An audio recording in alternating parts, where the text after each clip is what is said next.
The courthouse steps felt cold beneath Emma Martinez's worn sneakers as she clutched the eviction notice that had shattered her world 3 months earlier. At 28, she had never imagined she'd be standing here, preparing to face the man who had systematically destroyed her life piece by piece. Sheriff Douglas Kellerman had been untouchable for 15 years in Millbrook County, his badge serving as both shield and sword against anyone who dared question his methods. But Emma had discovered something that would change everything, and today, the small town's most feared law enforcement officer would finally face the consequences of his actions. The story began on a sweltering August morning when Emma's landlord, Patricia Hoffman, arrived at her modest apartment with an eviction notice that made no legal sense.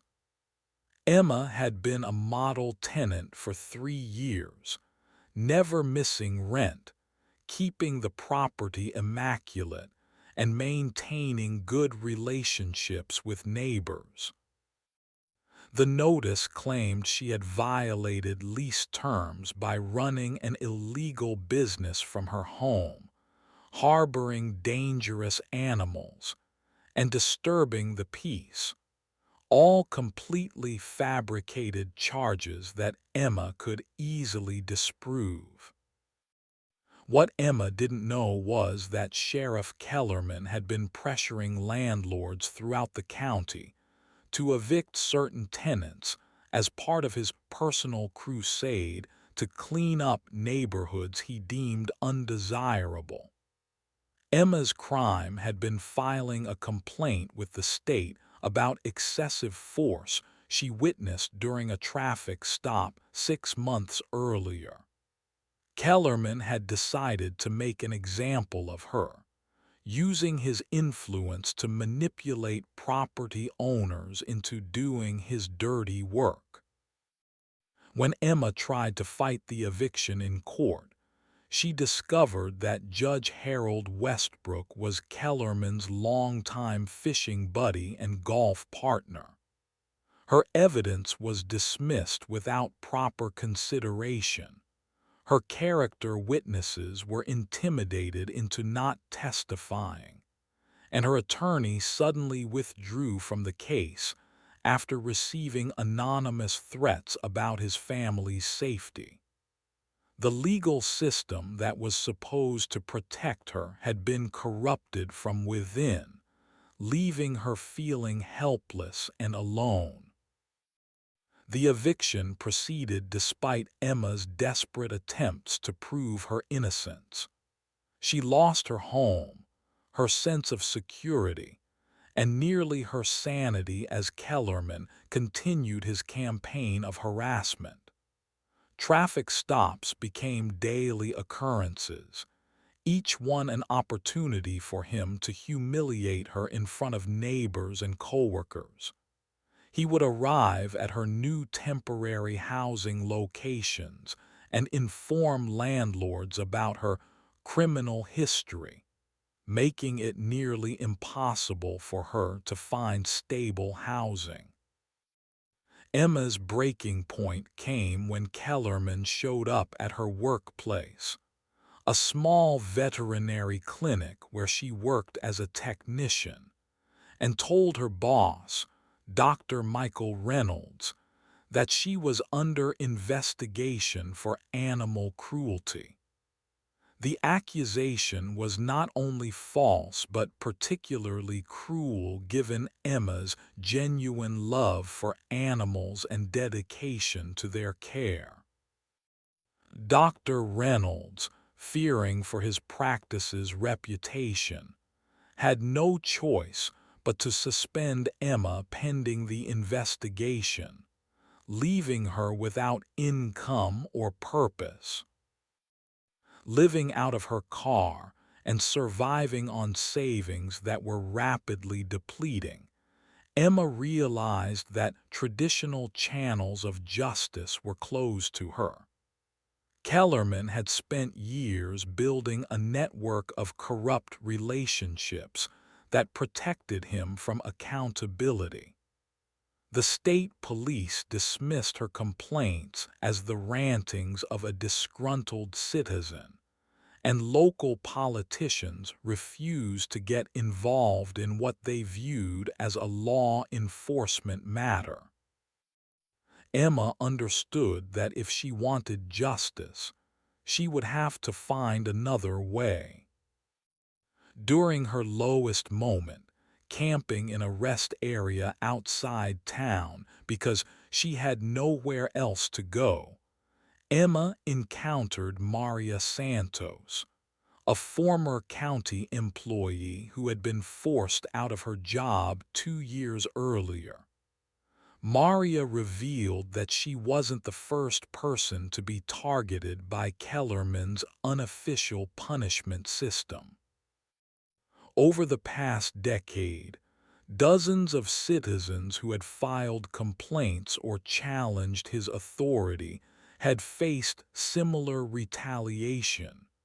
Job loss, housing problems, and constant harassment designed to drive them out of the county. Maria had been keeping detailed records of Kellerman's victims, hoping that someday someone would be brave enough to take him on. She showed Emma a pattern of corruption that went far beyond simple abuse of power.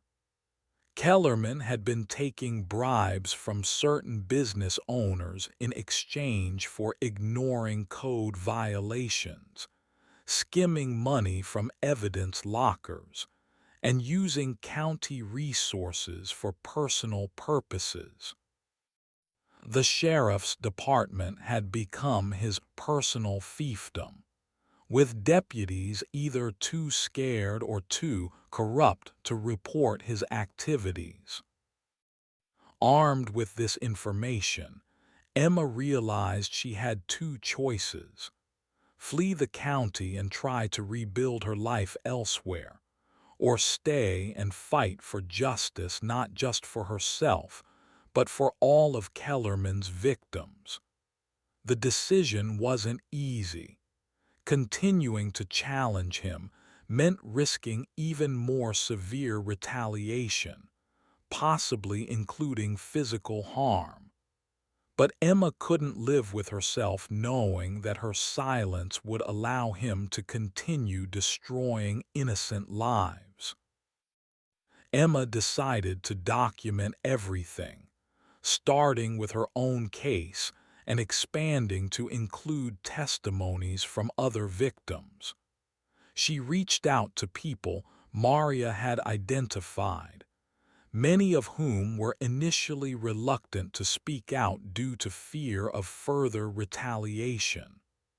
Slowly, Emma built a network of citizens who had been wronged by Kellerman's corrupt system, each person adding another piece to the puzzle of his criminal enterprise. The process was exhausting and dangerous. Emma had to be constantly vigilant, knowing that Kellerman was monitoring her activities and looking for any excuse to escalate his harassment. She couldn't use her own phone or computer, instead relying on borrowed devices and public internet access to communicate with victims and gather evidence. Every day brought new challenges as she tried to stay one step ahead of a man who controlled most of the local power structure. Emma's investigation revealed the true scope of Kellerman's corruption when she discovered his partnership with Travis McKenzie, a local real estate developer who had been buying up properties throughout Millbrook County at below-market prices.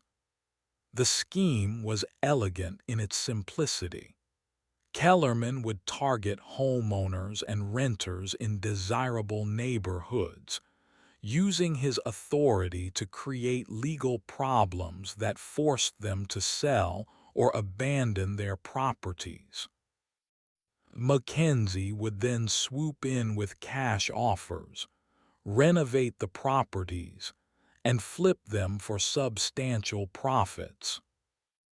The partnership had been operating for over 8 years, generating millions of dollars in illegal profits while destroying the lives of working-class families who couldn't fight back against the combined power of corrupt law enforcement and predatory business practices. Emma realized that her own eviction had been part of this larger scheme. Her apartment building was located in an area that Mackenzie wanted to redevelop into luxury condos. Emma's breakthrough came when she connected with Jennifer Walsh, a paralegal who had been quietly collecting information about judicial corruption in the county.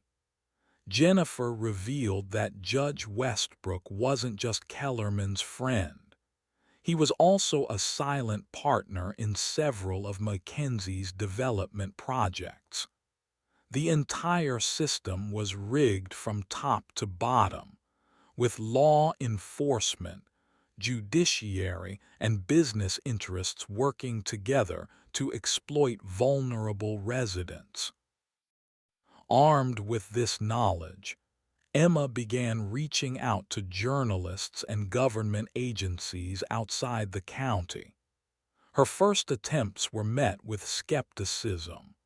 Her story sounded too outlandish to be believed, and she lacked the hard evidence needed to prove such widespread corruption. Many reporters dismissed her as a disgruntled former tenant with an axe to grind, while state agencies claimed they needed concrete proof before they could investigate. The situation changed when Emma managed to secretly record a conversation between Kellerman and Mackenzie at a local restaurant. Using equipment borrowed from a sympathetic private investigator named Robert Chen, Emma captured 20 minutes of audio in which the two men discussed their next targets and divided up profits from recent property acquisitions. The recording provided the smoking gun evidence that outside authorities needed to take her allegations seriously.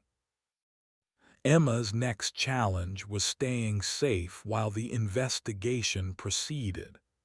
Kellerman had become suspicious of her activities and was escalating his harassment to dangerous levels.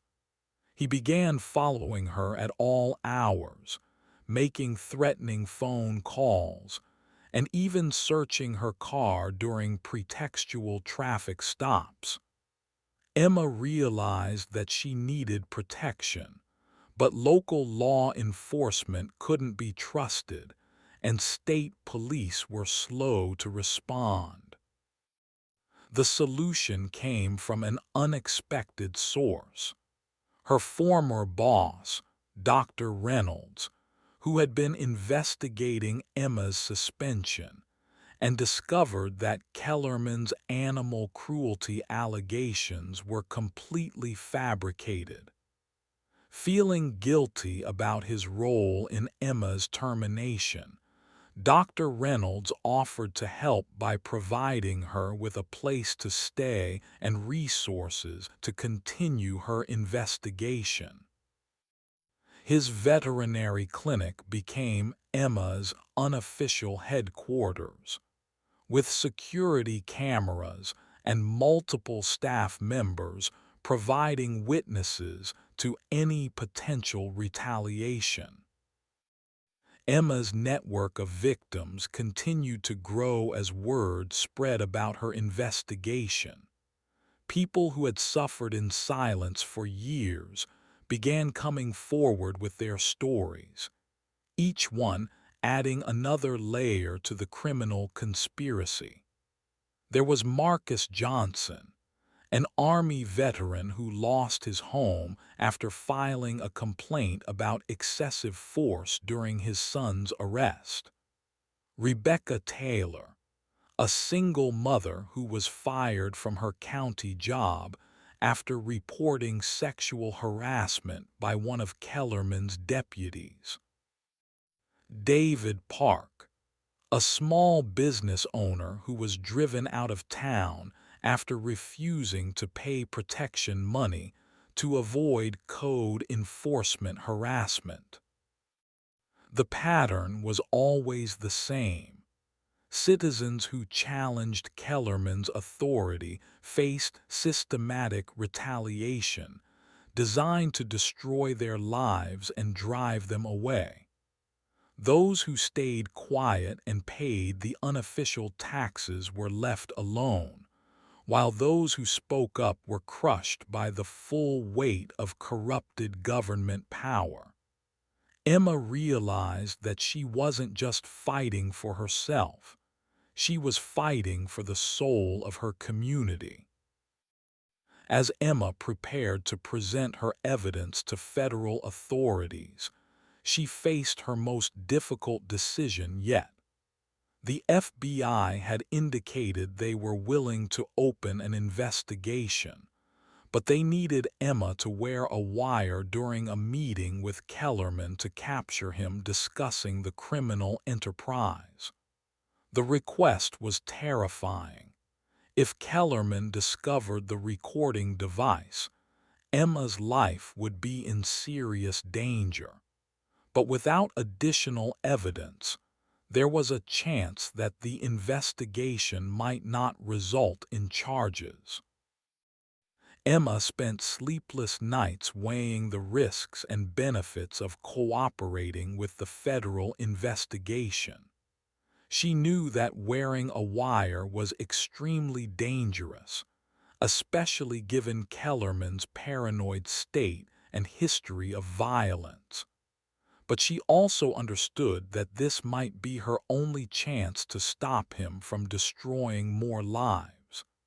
The decision ultimately came down to whether she could live with herself if she walked away now, knowing that others would suffer while Kellerman remained in power.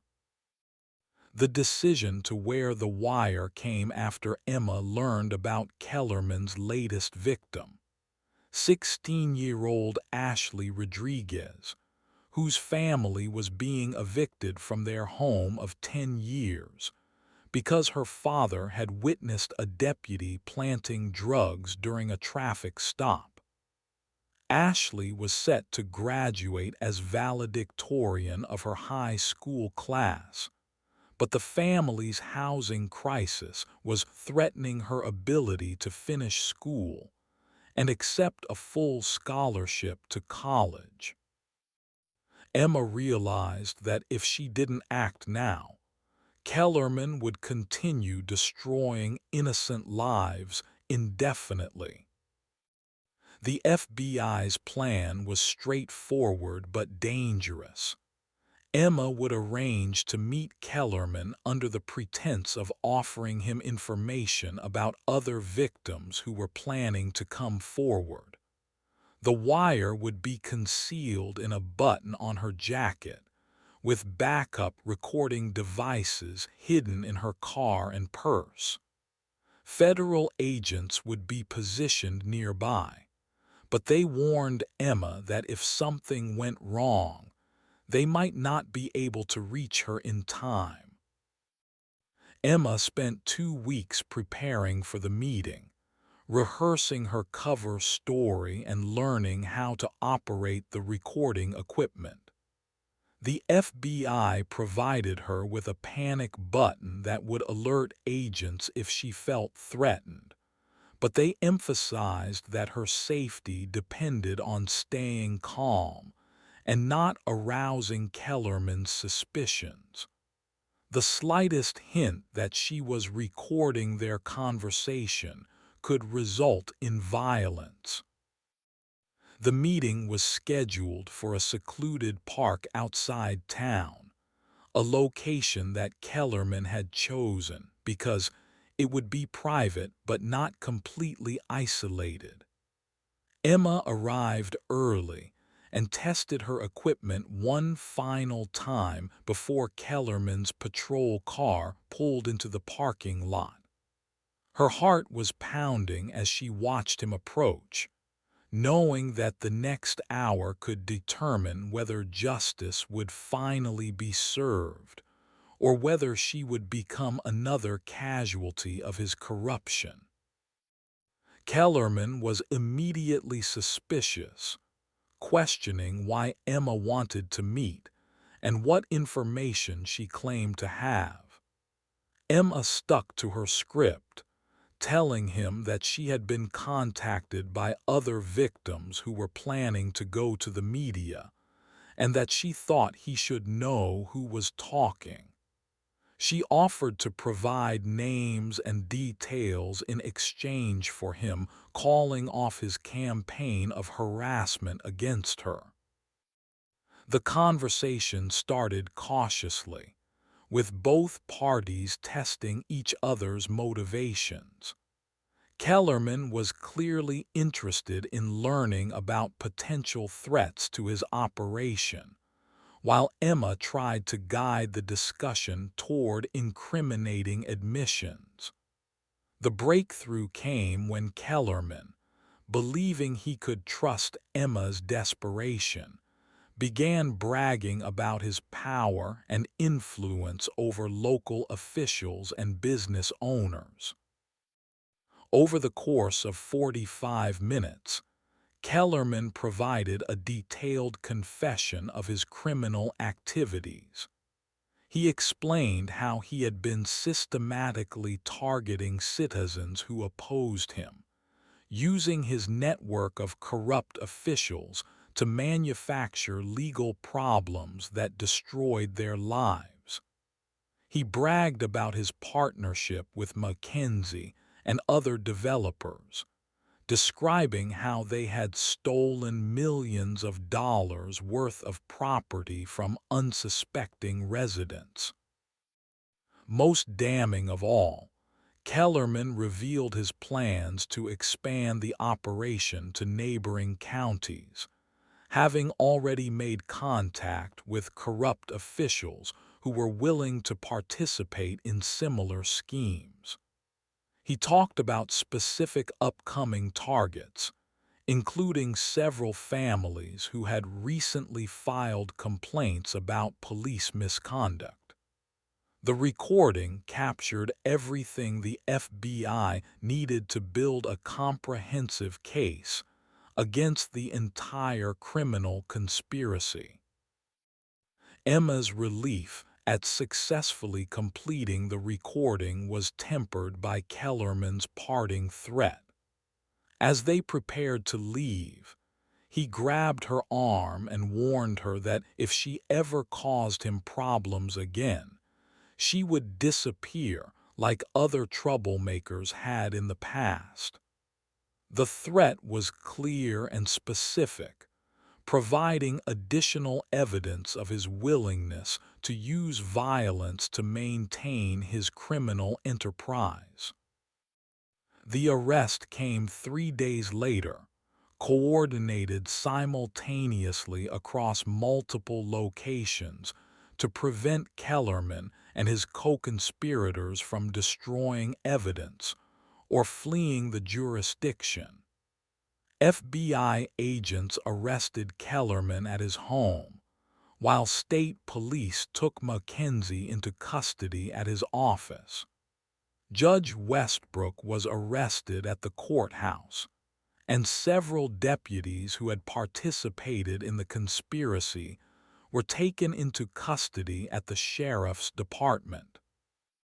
The raids uncovered extensive evidence of the criminal enterprise, including financial records showing illegal payments, correspondence between the conspirators, and documentation of their targeting system for victims. Investigators found detailed files on dozens of citizens who had been marked for retaliation, along with plans for future operations that would have expanded the conspiracy throughout the region. Emma watched the arrests unfold from the safety of a federal safe house, where she had been staying since completing the recorded meeting. The FBI was taking no chances with her safety, knowing that some of Kellerman's associates might attempt retaliation. She felt a mixture of relief, vindication, and exhaustion as she saw the news coverage of the arrests, knowing that her long fight for justice was finally bearing fruit. The community's reaction was mixed, with some residents expressing shock at the scope of the corruption, while others defended Kellerman as a victim of outside interference. Emma realized that some people had been complicit in the system, benefiting from the sheriff's protection while ignoring the suffering of his victims. The healing process for Millbrook County would take years, requiring new leadership and a complete overhaul of local government institutions. The federal trial began 8 months after the arrests, with Emma serving as the government's star witness against the criminal conspiracy that had controlled Millbrook County for nearly a decade. The courthouse was packed with victims, reporters, and curious residents who had never imagined that their small community could harbor such extensive corruption.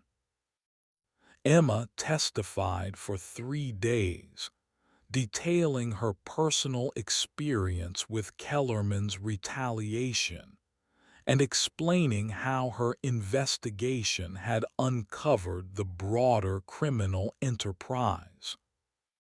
The prosecution's case was overwhelming, supported by hundreds of hours of recorded conversations, thousands of pages of financial documents, and testimony from dozens of victims who had finally found the courage to speak out. Emma's secret recording of Kellerman proved to be the centerpiece of the government's case, capturing his detailed confession of criminal activities that spanned multiple felonies and violated the civil rights of countless citizens. Kellerman's defense team tried to portray him as a dedicated law enforcement officer who had been framed by disgruntled citizens and ambitious federal prosecutors. They argued that his methods were sometimes harsh, but were necessary to maintain order in a county plagued by crime and social problems. The strategy failed completely when prosecutors revealed the extent of his personal enrichment through the corruption scheme, showing bank accounts containing hundreds of thousands of dollars that couldn't be explained by his sheriff's salary. Judge Westbrook's corruption proved even more extensive than initially suspected, with investigators discovering that he had been taking bribes and manipulating legal proceedings for over 12 years.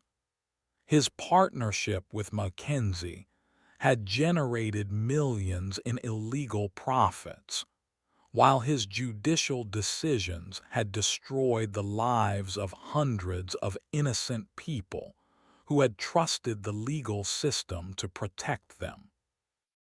The evidence against him was so overwhelming that he eventually pleaded guilty to avoid a potential life sentence. Mackenzie's trial revealed the business side of the conspiracy, showing how corrupt law enforcement and judicial officials had created a perfect environment for predatory real estate practices. His company had acquired over 200 properties through the illegal scheme, displacing working-class families and destroying entire neighborhoods in pursuit of development profits. The financial damage to the community was estimated at over $50 million, not including the immeasurable human cost of destroyed lives. Emma's testimony had a profound impact on the jury and gallery, as she described the systematic campaign of harassment that had nearly destroyed her life. She spoke about losing her home, job, and sense of security, while living in constant fear of a man who was supposed to protect and serve the community. Her courage in fighting back against impossible odds inspired other victims to come forward, creating an avalanche of evidence that sealed the defendant's fate. The verdicts came after only 6 hours of deliberation: guilty on all counts for Kellerman, Westbrook, and Mackenzie, along with 8 other defendants who had participated in various aspects of the conspiracy. The sentences were severe, reflecting the seriousness of the crimes and the devastating impact on the community. Kellerman received 25 years in federal prison, while Westbrook got 18 years, and Mackenzie was sentenced to 15 years behind bars. The civil rights violations carried additional penalties, including lifetime bans from law enforcement and judicial positions for Kellerman and Westbrook.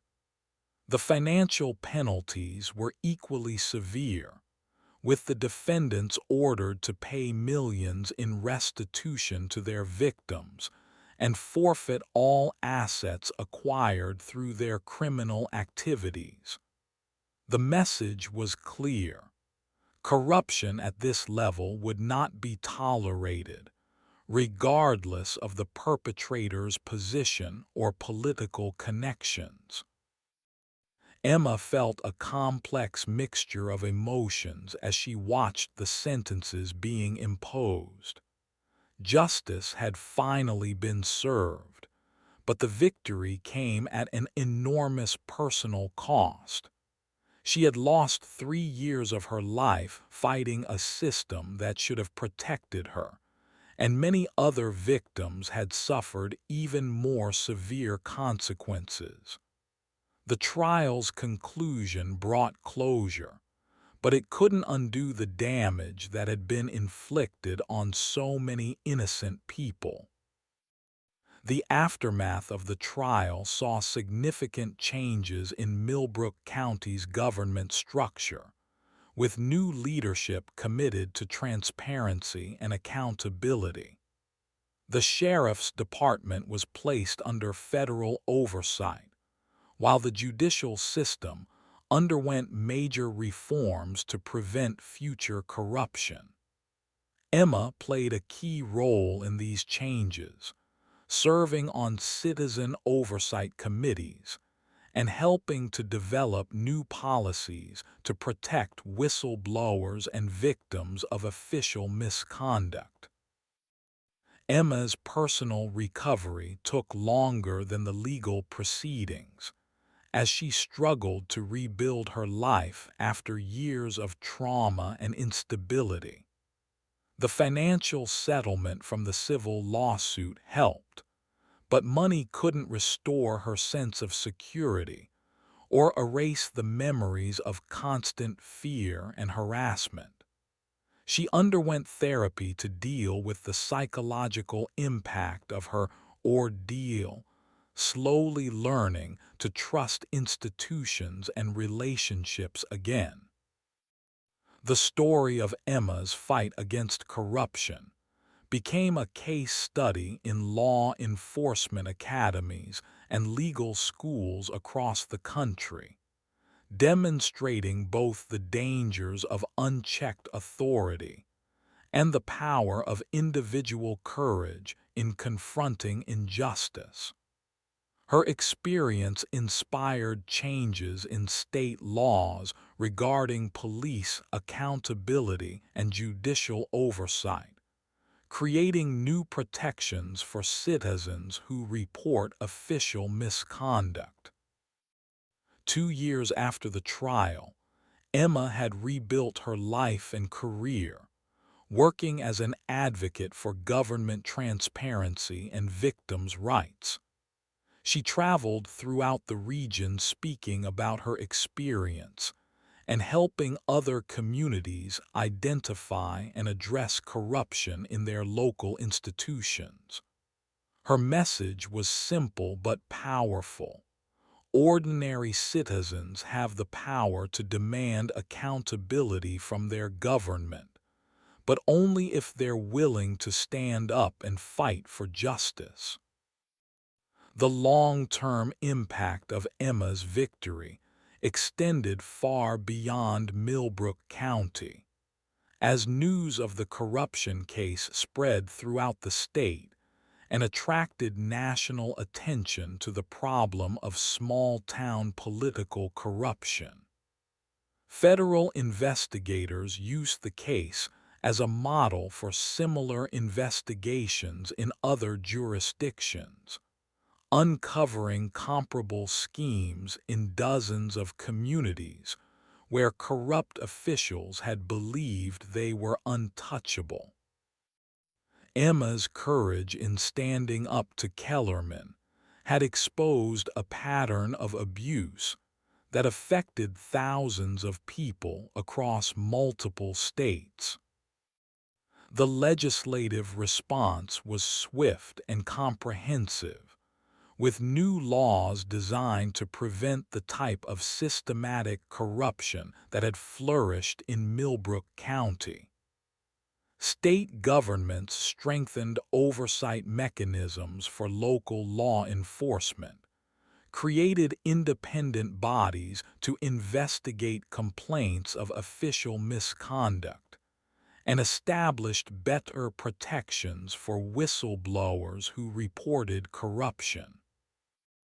Emma testified before multiple legislative committees, sharing her story and advocating for reforms that would prevent other citizens from enduring similar ordeals.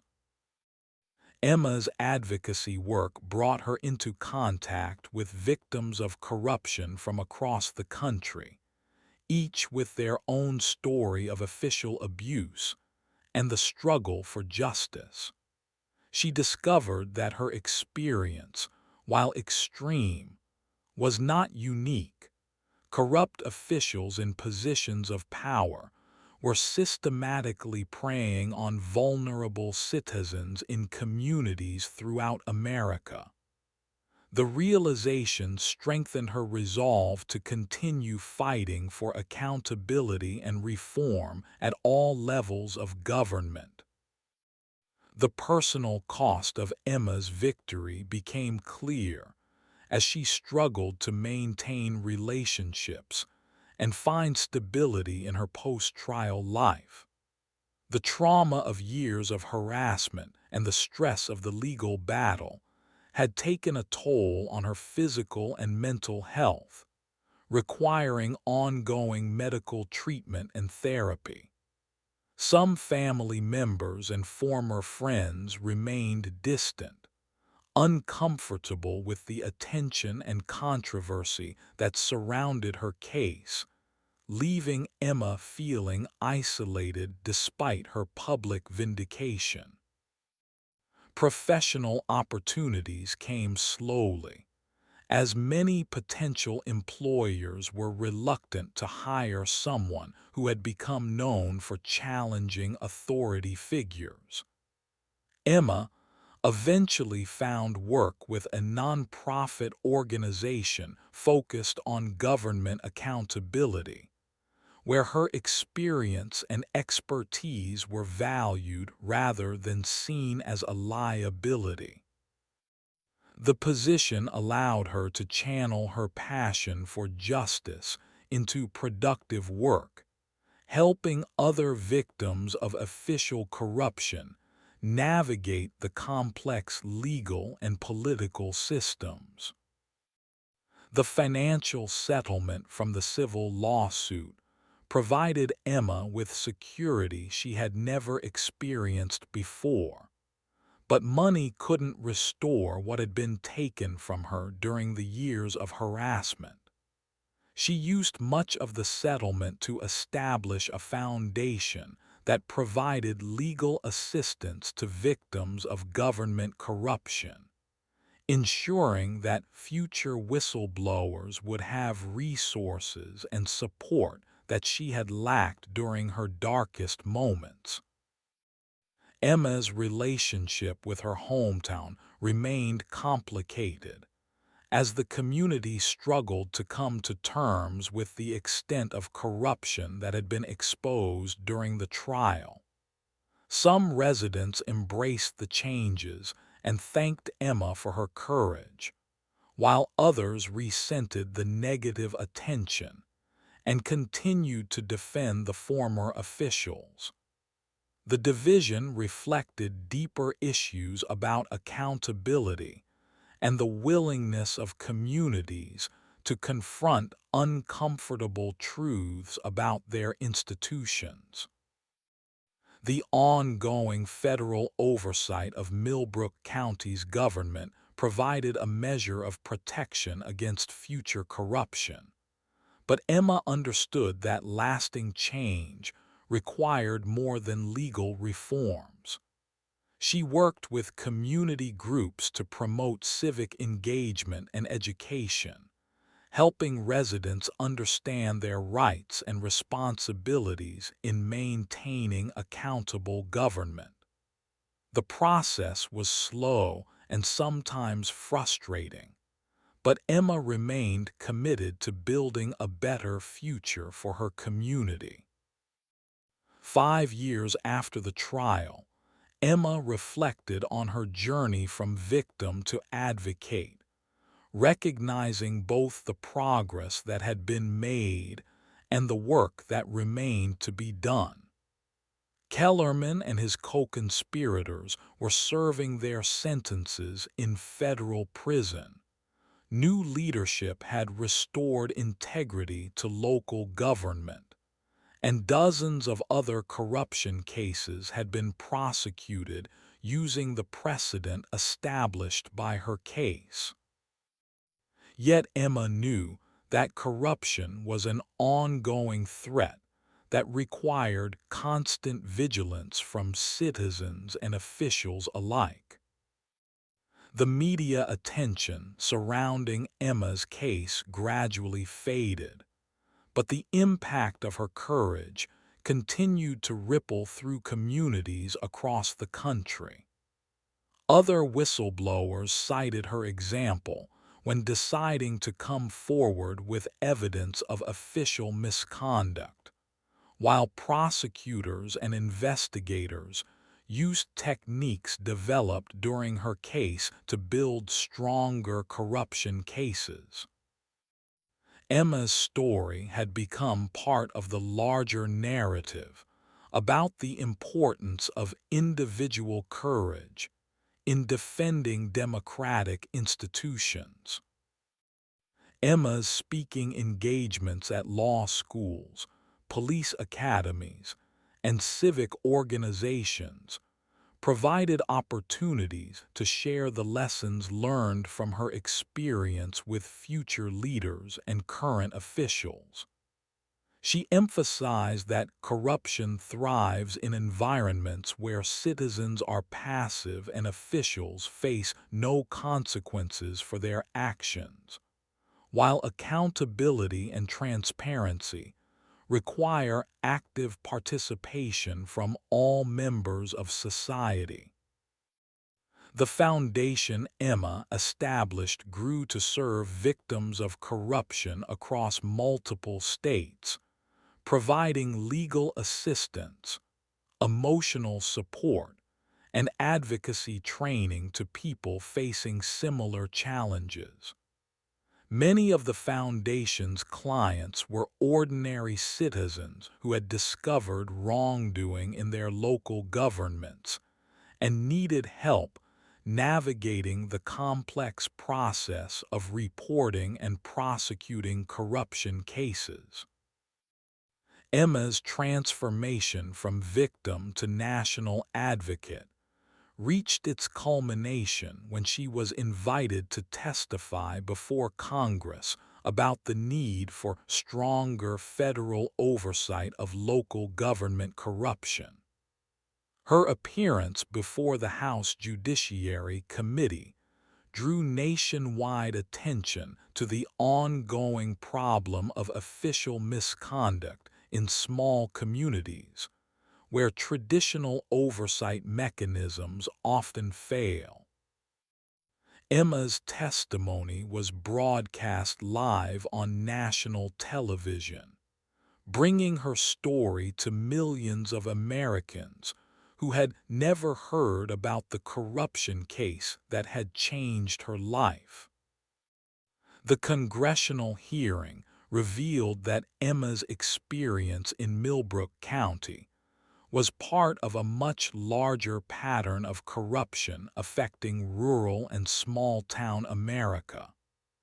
Federal investigators testified that they had opened over 300 corruption cases in the past 5 years, many involving similar schemes, where local officials used their authority to enrich themselves at the expense of vulnerable citizens. Emma's case had been particularly significant because it exposed the systematic nature of such corruption and demonstrated how ordinary citizens could successfully challenge entrenched power structures. Emma's testimony before Congress was both powerful and emotional, as she recounted the personal cost of standing up to corruption while emphasizing the broader implications for American democracy. She spoke about the fear and isolation she had experienced during the years of harassment, the difficulty of finding allies in a system designed to protect those in power, and the importance of creating better protections for whistleblowers who risk everything to expose wrongdoing. The legislative impact of Emma's advocacy was significant, leading to the passage of the Local Government Accountability Act, which strengthened federal oversight of corruption in small communities and provided better protections for citizens who report official misconduct. The law established new mechanisms for investigating complaints against local officials, created whistleblower protection programs, and provided federal funding for transparency initiatives in communities at risk for corruption. Emma's personal life began to stabilize as she found purpose in her advocacy work and built relationships with other people who shared her commitment to government accountability. She met David Richardson, a former federal prosecutor who had worked on corruption cases, and their shared experiences created a bond that developed into a loving relationship. David understood the challenges Emma had faced and supported her continued work as an advocate and public speaker. The couple married in a small ceremony, attended by many of the people who had supported Emma during her long fight for justice, including victims who had found the courage to come forward because of her example. Dr. Reynolds, who had provided crucial support during the investigation, served as one of David's groomsmen, while Maria Santos, who had first shared information about Kellerman's other victims, was Emma's maid of honor. Emma's wedding day represented not just personal happiness, but also the completion of her journey from victim to survivor to advocate. The celebration included many of the people whose lives had been touched by her courage, creating a community of support that had emerged from the darkness of corruption and injustice. The event was covered by local media as a symbol of hope and resilience in the face of seemingly insurmountable challenges. The success of Emma's foundation continued to grow, with additional funding from government grants and private donations, allowing the organization to expand its services to victims of corruption across the country. The Foundation's legal assistance program had helped prosecute dozens of corruption cases, while its advocacy training programs had educated thousands of citizens about their rights and responsibilities in maintaining accountable government. Emma's speaking career flourished as she became one of the nation's most recognized voices on government accountability and anti-corruption efforts. Her appearances at conferences, universities, and civic organizations reached tens of thousands of people annually, spreading awareness about the ongoing threat of official misconduct and the importance of citizen involvement in preventing corruption. Her message resonated particularly strongly with young people, many of whom were inspired to pursue careers in law enforcement, law, or public service. The 10-year anniversary of Kellerman's arrest provided an opportunity for Emma to reflect on the long-term impact of her fight for justice and the changes that had occurred in both her personal life and the broader struggle against corruption. Millbrook County had been transformed from a community dominated by corrupt officials into a model of transparent and accountable government, while similar improvements had occurred in dozens of other jurisdictions where corruption had been exposed and prosecuted. Emma's story had become required reading in many law enforcement academies and legal education programs, serving as a case study in both the dangers of unchecked authority and the power of individual courage in confronting injustice. The lessons learned from her experience continued to influence policy decisions and training programs designed to prevent corruption and protect whistleblowers who risk their careers and safety to expose wrongdoing. Despite the passage of time and the success of her advocacy work, Emma never forgot the personal cost of her fight against corruption or the other victims who had suffered under Kellerman's reign of terror. She maintained contact with many of the people who had been harmed by the conspiracy, supporting their ongoing recovery and ensuring that their stories were not forgotten as the community moved forward. The final chapter of Emma's story unfolded 15 years after her initial eviction notice, as she stood once again on the courthouse steps in Millbrook County, this time not as a victim seeking justice, but as an honored guest at the dedication of a new government transparency center that bore her name.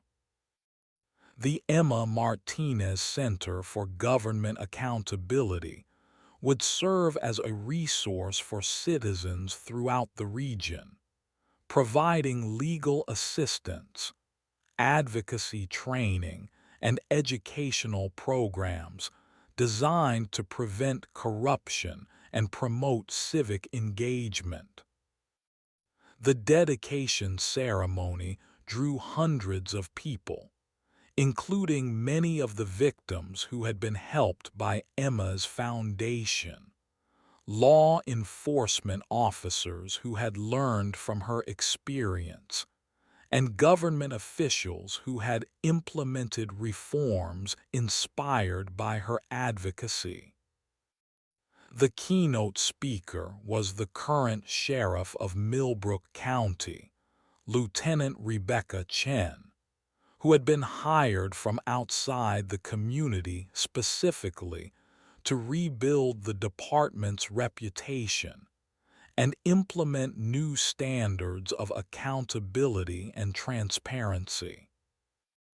Sheriff Chen's remarks highlighted the transformation that had occurred in Millbrook County since Kellerman's arrest and conviction, noting that the department now served as a model for other law enforcement agencies struggling to rebuild trust with their communities. The reforms implemented after the corruption scandal had not only prevented future misconduct, but had also improved the department's effectiveness in fighting crime and serving citizens throughout the county. Emma's address to the crowd was both personal and inspirational, as she reflected on the journey that had brought her from homelessness and despair to national recognition as an advocate for government accountability. She spoke about the importance of ordinary citizens in maintaining democratic institutions, emphasizing that corruption thrives only when good people remain silent in the face of injustice. Her message was clear. Every person has the power and responsibility to stand up for what is right, even when the personal cost seems overwhelming. The ceremony also recognized the ongoing work of the Emma Martinez Foundation, which had grown into one of the nation's leading organizations focused on combating government corruption at the local level. The foundation's legal assistance program had helped prosecute over 200 corruption cases, while its educational initiatives had reached hundreds of thousands of citizens with information about their rights and responsibilities in maintaining accountable government. Emma's personal life had found balance and fulfillment in the years following her marriage to David, as the couple built a family while continuing their work in the anti-corruption field. Their two children, Sophia and Miguel, had grown up understanding the importance of standing up for justice and helping others, often accompanying their parents to foundation events and advocacy programs. The family's commitment to public service had become a cornerstone of their identity and values. The impact of Emma's courage extended beyond the specific corruption cases that had been prosecuted using her example, influencing broader changes in how American society approached the problem of official misconduct. Federal agencies had developed new investigative techniques. State governments had strengthened oversight mechanisms, and local communities had become more vigilant about monitoring their elected officials and appointed administrators. Emma's story had also inspired a new generation of advocates and reformers, many of whom credited her example with giving them the courage to challenge corruption in their own communities. The network of people working on government accountability issues had grown exponentially, creating a national movement that made it increasingly difficult for corrupt officials to operate with impunity. The dedication of the Transparency Center represented not just recognition of Emma's individual courage, but also acknowledgement of the broader principle that ordinary citizens have the power to hold their government accountable when they are willing to stand up and fight for justice. The center would serve as a permanent reminder that corruption is not inevitable, and that positive change is possible when people refuse to accept injustice as normal.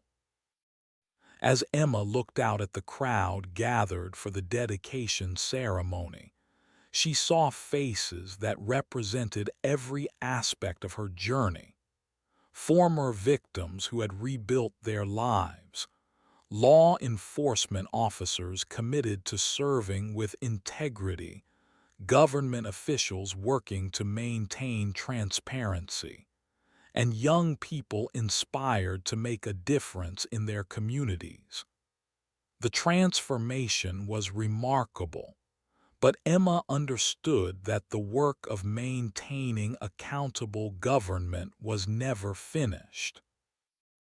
Emma's final remarks at the ceremony emphasized that the fight against corruption required constant vigilance and the ongoing participation of citizens who were willing to speak up when they witnessed wrongdoing. She challenged everyone present to remain engaged in their communities, to ask hard questions of their elected officials, and to support others who had the courage to report misconduct despite the personal risks involved. The legacy of Emma's fight against Sheriff Kellerman had evolved from a personal quest for justice into a national movement for government accountability, proving that individual courage could indeed create lasting change in democratic institutions. Her story would continue to inspire future generations of citizens and officials, serving as a permanent reminder that in America, no one is above the law, and every person has the power to make a difference in the ongoing struggle for justice and accountability. As the ceremony concluded and the crowd began to disperse, Emma felt a deep sense of satisfaction and completion. The scared young woman who had been evicted from her apartment 15 years earlier had not only survived her ordeal, but had transformed it into a force for positive change that would benefit countless others. The courthouse steps that had once represented her lowest point had become the site of her greatest triumph, proving that justice, though sometimes delayed, could ultimately prevail when good people refused to give up the fight.